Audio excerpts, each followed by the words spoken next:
પાંડવોએ અહીંયા સ્નાન કરેલું ભીમના ઢોલિયાના પાયા પર છે. આ એક પુરાણી કૂવો છે, તમને બતાવું હમણાં.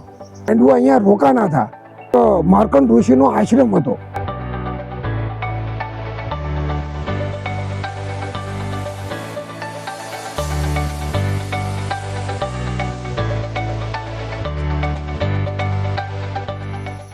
સીતારામ બધાને. અમે તળાજાથી 35 કિલોમીટર દૂર આવી ગયા છીએ અત્યારે દરિયાને કાંઠે. જો આ દરિયાનો કાંઠો છે. તળાજાથી 35 કિલોમીટર દૂર થાય છે. આ તળાજા તાલુકાનું જ ગામડું છે, મીઠી વેડી.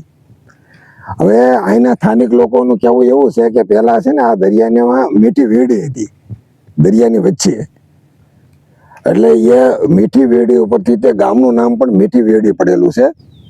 અને અહીંયા આ થોડુંક યાદ માટે અહીંયા વેડા પણ છે, પણ અત્યારે ખારું પાણી છે. એમ આ ગામના લોકોનું એવું માનવું છે કે પહેલા અહીંયા મીઠું પાણી હતું, અત્યારે મીઠું પાણી નથી કે વેડામાં. જો અહીંયા પણ વેડો છે. આ શિવજીનું મંદિર છે. જો આ શિવલિંગ છે. અહીંયા ઓટલો કરવામાં આવેલો છે શિવજીનો. આ પોઠિયો છે. અહીંયા શિવલિંગ છે. આગળ હનુમાનજીનું મંદિર છે. આગળ હનુમાનજીનો ઓટલો છે. આ દરિયામાં બનાવવામાં આવેલું છે. હમણાં આપણે દરિયામાં જે મહાદેવના દર્શન કર્યા, એ જે સ્થળ છે, એ સ્થળે વનવાસ કાળ દરમિયાન પાંડવો ત્યાં પધારેલા, આવી માન્યતા ગામના લોકોની છે. એ સ્થળે જ્યારે પાંડવો પધાર્યા ને ત્યારે ત્યાં શિવજીની સ્થાપના કરેલી શિવલિંગની, અને ત્યાં પૂજા અર્ચના પણ કરેલી. અને ત્યાં દરિયામાં 5 વીડાઓ ગાળવામાં આવેલા, અને એ વીડાઓમાં મીઠું પાણી થયેલું. અને એ વીડામાં આ પાંડવોએ અહીંયા સ્નાન કરેલું. આવી આ ગામ લોકો આવી રીતનું કહે છે, આવી માન્યતા છે, બરાબર. અને ત્યાર પછી આ જે પાંડવો છે, એ પાંડવો અહીંયા રોકાના હતા. અને આ જે દરિયાને કાંઠે એક માર્કંડ ઋષિનો આશ્રમ હતો. અને એ આશ્રમ અત્યારે રાધાકૃષ્ણ મંદિરના આશ્રમના નામથી અત્યારે લગભગ એ છે. આપણે હમણાં એ આશ્રમના પણ દર્શન કરવા જઈએ. એ માર્કંડ ઋષિનો આશ્રમ હતો, અને અહીંયા પાંડવો પધારેલા. અને ત્યાર પછી ગામના પાદરમાં ભીમના ઢોલિયાના પાયા પણ છે. આપણે એ પણ જોવા જઈશું. તો આવો મારી સાથે. પહેલાં આપણે માર્કંડ ઋષિના આશ્રમમાં જઈએ, અને ત્યાર પછી ભીમના ઢોલિયાના પાયા જોવા માટે જઈએ. આવો મારી સાથે બધા. રાધાકૃષ્ણ નામનો આશ્રમ છે આ દરિયાને કાંઠે, મીઠી વેડી. આ એક પુરાણી કૂવો છે, તમને બતાવું હમણાં. જો આ છે ને પુરાણી કૂવો છે, ઉપર બાંધેલું છે. અને આ કૂવાનું થાળું છે. અને અહીંયા અંદર કૂવો છે. બહુ પૌરાણિક કૂવો છે, બાંધકામ કરેલો. અને અહીંયાથી આ પ્રવેશ છે, રાધાકૃષ્ણ આશ્રમ. અને આ ગામના લોકોનું એવું કહેવું છે કે આ માર્કંડ આશ્રમના નામથી પણ પહેલાં પ્રચલિત હતું આ જગ્યા, માર્કંડ ઋષિ આશ્રમ.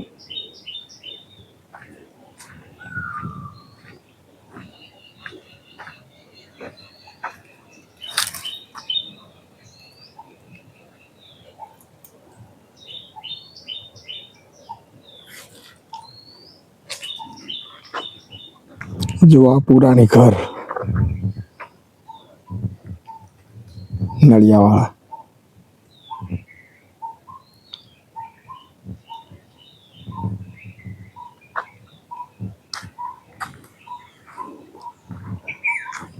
અહીંયા હનુમાનજી છે,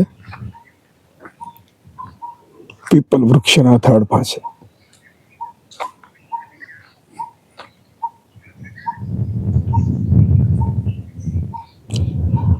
અને એક પૌરાણિક શિવજી મંદિર પણ છે અહીંયા બહાર.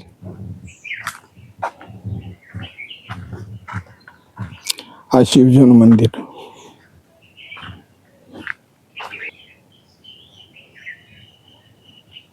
આ શિવજીનું મંદિર. જય ભોળાનાથ.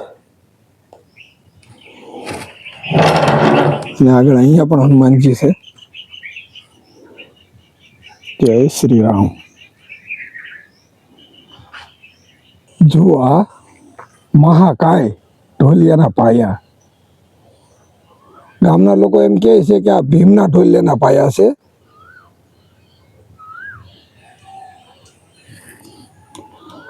જો આ પથ્થરથી બનેલા લંબાઈ જોવા એની, આ ઢોલિયાના પાયા, ભીમના ઢોલિયાના પાયા. અહીંના સ્થાનિક લોકોનું એવું માનવું છે કે પાંડવો અમારા ગામમાં વનવાસ કાળ દરમિયાન આવ્યા હતા એમ.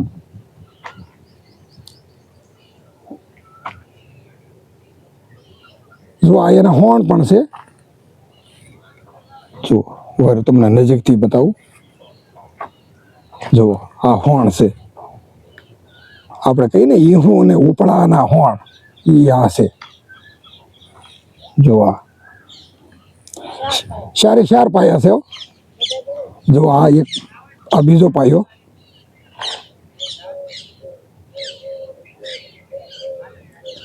આ ત્રીજો પાયો.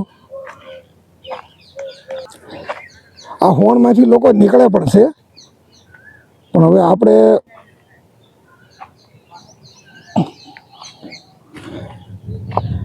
એક ઓલી બાજુ પડ્યો જુઓ છેલ્લે. ચાર પાયા છે અને એ પણ પથ્થરના છે.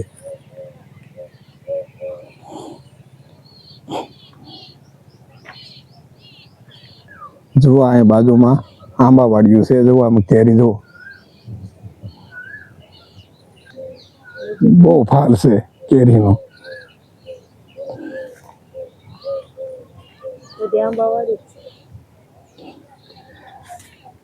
આગળ જુઓ રીંગણી ઊભી છે લીલી સમ જેવી.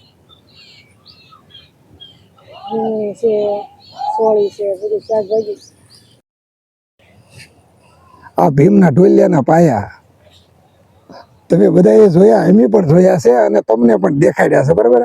તળાજાથી અંદાજે 35 કિલોમીટર દૂર આ તળાજા તાલુકાનું જ ગામડું છે.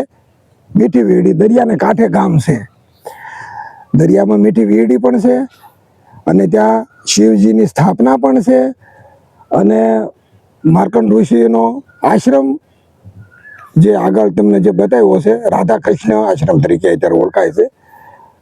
સ્થાનિક લોકો એવું કહે છે કે માર્કંડ આશ્રમ છે.